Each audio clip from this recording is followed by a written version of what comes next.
घाटकोपर कामराजनगर येथे शौचालयाच्या समस्येवर एन विभाग कार्यालयावर रहिवाशांचा तंबेमोड।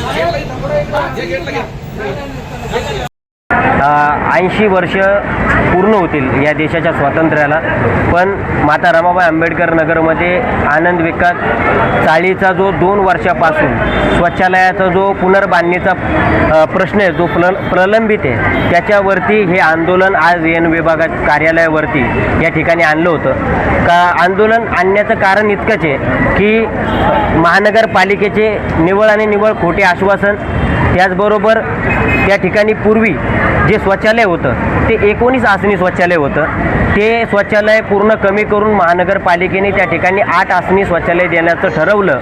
याच्या निषेधार्थ उद्या स्वातंत्र्य दिन आहे आणि स्वातंत्र्य दिनच्या पूर्वसंध्येलाच हा मोर्चा माता रमाबाई आंबेडकर नगर आणि आनंद विकास चाळीमधून आलेला आहे। आमची मागणी इतकीच आहे शासनाला की ज्या ठिकाणी 2500 घरांचा आणि 2500 लोकांचा सर्वे झालेला आहे, याच महानगरपालिकेने सर्वे केला होता 2500 घरांचा, की 2500 लोक या शौचालयाचा वापर करतात।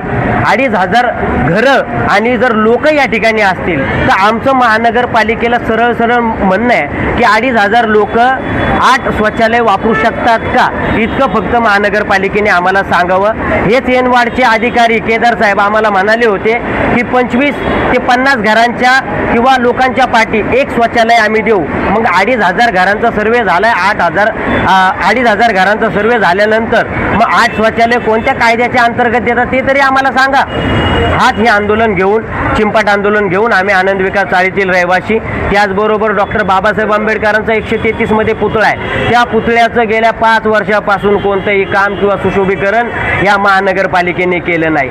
ज्या महानगरपालिका या संविधानावरती चालते, पण त्या संविधानाचा ज्याचा पुतळा आहे डॉक्टर बाबासाहेब आंबेडकरांचा, त्या पुतळ्याचं सुशोभीकरण ही महानगरपालिका करू शकत नाही। इतकं मोठं दुर्दैव या महानगरपालिकेचं आहे। आमची महात्मा फुले चाळ, आमची जलप्रभात गल्ली नंबर 1, 2, 3, त्याचबरोबर संपूर्ण प्रभागामध्ये घाणीचं साम्राज्य झालेलं आहे। त्याचबरोबर अनेक ठिकाणी गटारांची दुरावस्था आहे, अनेक ठिकाणी सांडपाणी जमा होत आहे, अनेक ठिकाणी लोक अक्षरशः शौचालयाचे दुरावस्था पाहून वैतागलेले। आम्ही वारंवार एन विभागाला कळवतोय, पण स्वातंत्र्य होऊन 80 वर्ष पूर्ण होत आहेत, पण या महानगरपालिकेचं आशिया खंडातली सर्वात मोठी महानगरपालिका ही महानगरपालिका या सर्वसामान्याच्या प्रश्नावरती लक्ष देऊ शकत नाही।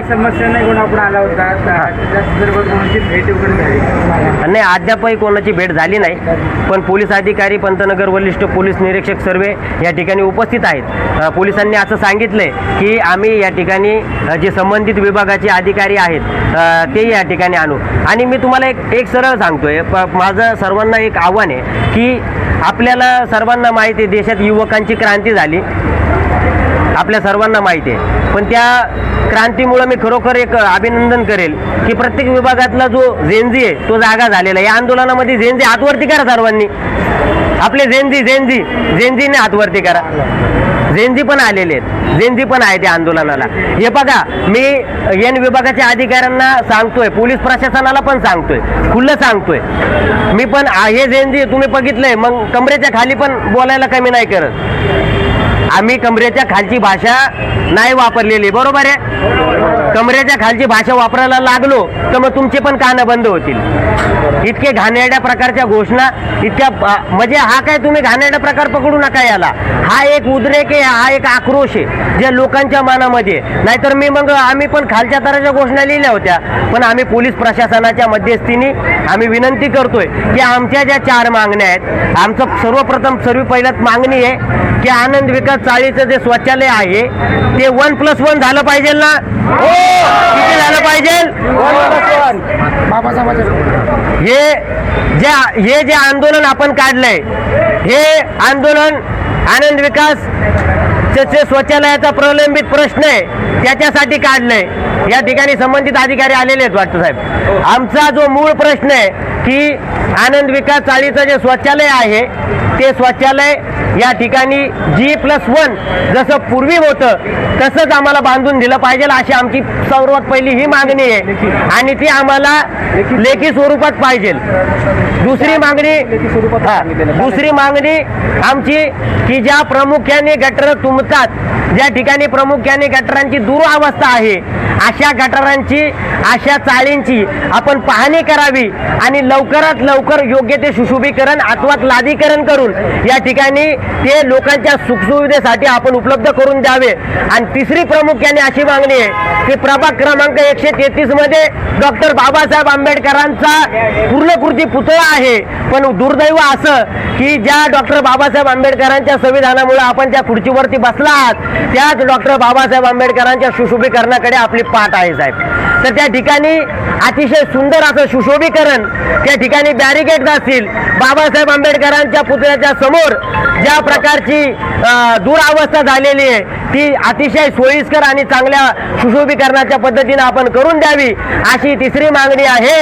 आणि आमची प्रामुख्याने आम्ही ज्या म्हणालोय की महात्मा फुले चाळ असेल, जलप्रभात असेल, तोडगा या ठिकाणी समस्त या आमच्या महिलांचे, या ठिकाणी आमच्या महिलांचे आणि साहेब या ठिकाणी अनेक वयोवृद्ध माणसं आहेत, त्या ठिकाणी ब्लड प्रेशरचे माणसं आहेत, बायपास झालेले माणसं आहेत, काही जणांना लखवे. आता रमाबाई कॉलनीतून आलो आहोत आणि आम्ही इथे संडासासाठी आलोय. आम्ही हा दुसरा मोर्चा घेतलाय. पहिल्या मोर्चामध्ये आम्हाला काही नाही निश्वासन भेटलं आणि आता दुसऱ्या मोर्चामध्ये आम्हाला समजतंय की आम्हाला ते संडास बांधून देणार आहे. आमची एवढी म्हणजे एवढी आमची हालत आहे संडासाच्या बाबतीत की आमचे छोटे मुलं, मोठी माणसं, लहान वगैरे, वयस्कर माणसं, हे सर्व लोकांचे जे प्रॉब्लेम आहेत ह्या संडास परत पासून खूप त्रास होतोय. बाथरूम आमचा तोडल्यापासून आम्हाला खूप त्रास होतोय. जिथे 10 रुपयाचा आम्हाला 10 रुपयाचं इन्कम नाही, तिथे आमचे 50 रुपये जात आहेत. जे आमची फॅमिलीला 2-2, 3-3 रुपये देऊन बाहेर बाथरूमला जायला लागतंय. आम्ही 50 रुपये दर टायमाला दर दिवशी आणायचं कुठून? आमचं तेवढं इन्कम पण नाही आहे. 50 रुपये दिवसाला आम्हाला 50 रुपये पण मिळत नाही आहेत. मग आमची अवस्था काय होते ते आम्हाला माहिती आहे. तुम्ही त्या लोकांना सांगून काही फायदा नाही आहे. तरी पण आम्ही 2 ते 3 वेळा ट्रिप मारून सुद्धा त्यांनी हलगर्जीपणा केलाय. पण आता ह्या वेळेला कोण आलं नाही, आमची दखल घेतली नाही, तर पुढच्या टायमाला लाटणं काट्या घेऊन आम्ही इथे येणार एनवरमध्ये. मग काय होतं ते होऊ दे. जबाबदार एनवड ऑफिसला. आम्ही बाकी कोणाला बोलणार नाहीये. आम्ही तिथून दखल घेतलेली, तिथंच आम्ही आमचं हे टाकलेलं आहे बाथरूम बद्दल. आणि त्यांनी सांगितलंय आम्हाला, सरांनी सांगितलंय पुढच्या नाही सोमवारपासून आम्ही काम चालू करतो. त्यांनी सांगितलेलं आहे.